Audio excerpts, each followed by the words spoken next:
have seen the dark shadows moving in the woods, and I have no doubt that whatever I have resurrected through this book is sure to come calling for me.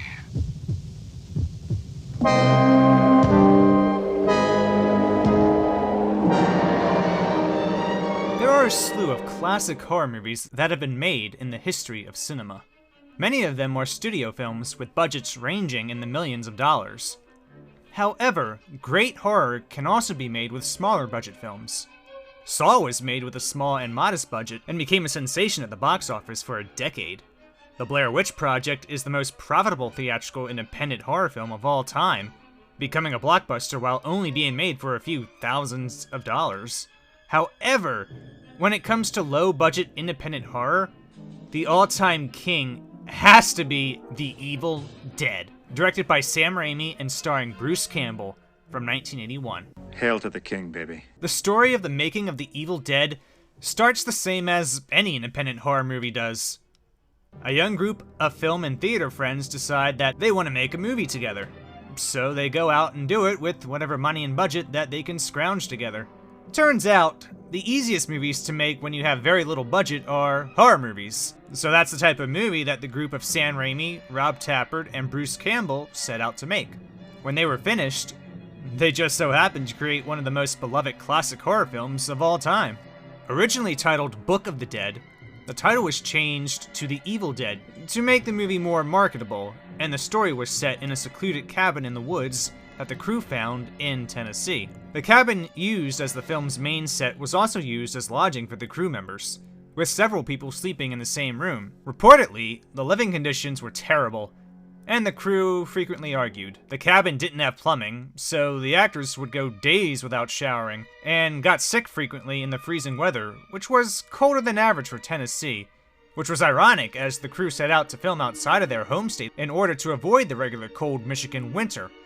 Turns out, Michigan was actually having a milder winter than Tennessee was having that year. Go figure. Despite the conditions, the young independent crew was determined to get their movie made. Even after completing principal photography during the winter, when most of the actors left the production, there was still much of the film left to be completed.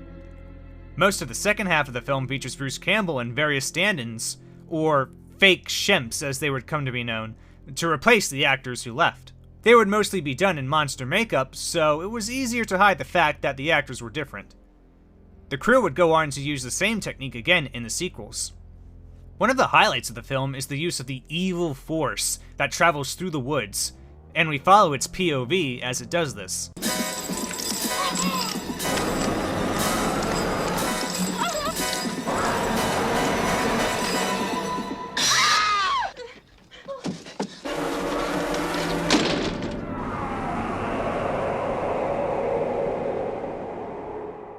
Since the crew was on a tight budget and couldn't afford a dolly or a Steadicam, they were forced to innovate in the only way that low-budget filmmakers can. They just used 2 planks of wood to stick the camera on, and then had 2 cameramen carry it through the woods in order to pull off the effect.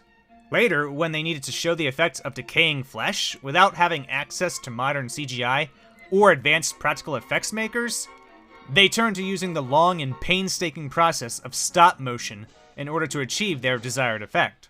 The whole film is filled with examples of how any low-budget and independent filmmaker would make a good and great movie without having any of the resources that a major studio would have.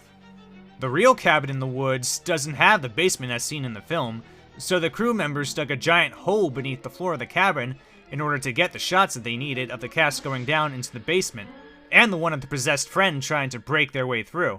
The cast couldn't even see through the white contacts in their eyes when they were possessed, so they would be literally blind in front of their castmates. Even most of the props were actually real. The chainsaw that Ash uses when trying to convince himself to chop up his possessed girlfriend is a real chainsaw, and Bruce Campbell had to be very careful when using it. The single-barrel shotgun that was also used by the hero Ash in the film was purchased by Bruce Campbell at a Kmart just to be used in the film. Shop smart, shop S-smart. Since the budget was extremely low and they were filming in secluded woods, live ammunition was used for a couple of scenes. Most of these scenes were filmed at low angles so the camera would not be hit. For other scenes, Bruce Campbell simply mimes firing the shotgun. At the end of production, Bruce Campbell and producer Robert Tapert bought about 100 shells and shot up every prop used in the cabin. The resulting rubble was then lit into a huge barn fire by director Sam Raimi. To this day, only the bricks from the fireplace are what remain of the cabin they used to film the movie in. The circumstances of the film also make it distinct from other horror films at the time. Most horror movies end with the final girl defeating the big bad evil monster.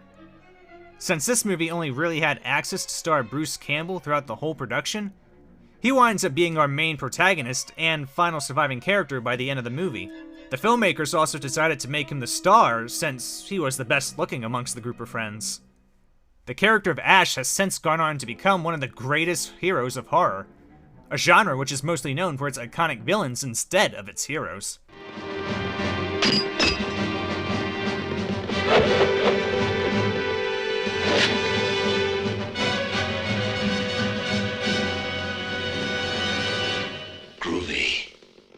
While they were filming, the filmmakers would even receive advice on how to make the film better when they told friends and investors that they were making a horror film. A friend of Bruce Campbell and Sam Raimi gave them this advice: "Fellas, no matter what you do, keep the blood running down the screen." Taking this advice to heart, they included a scene in the finished film where blood runs down the projector screen. After making the best horror film that they could, the film was even shown to Stephen King, and it was his glowing endorsement of the film, which was later used on the film's ads and posters, which really sold it to the public. The film was bought and distributed by New Line Cinema soon after.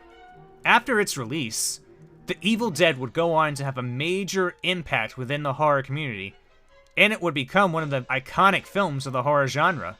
It was even one of the first films to be labeled as a video nasty in the UK, and was banned there because of this.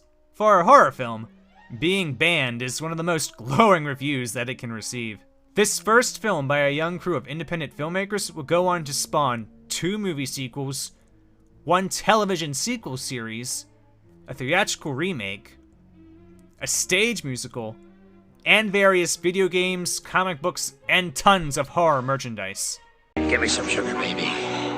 Pretty damn successful for a film with just a small budget and a mountain of determination from the filmmakers to get it made.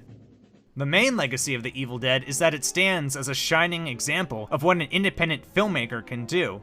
Even when the circumstances are less than ideal, when you have little money, can't keep your actors, and the environment you're filming in is horrible, you can still put it all together and end up making one of the best films of the horror genre. It stands as a beacon and a rallying cry to other independent filmmakers that they can do it too. They themselves can go on to create the movie that they have always wanted to make. And personally, I can't wait to see it.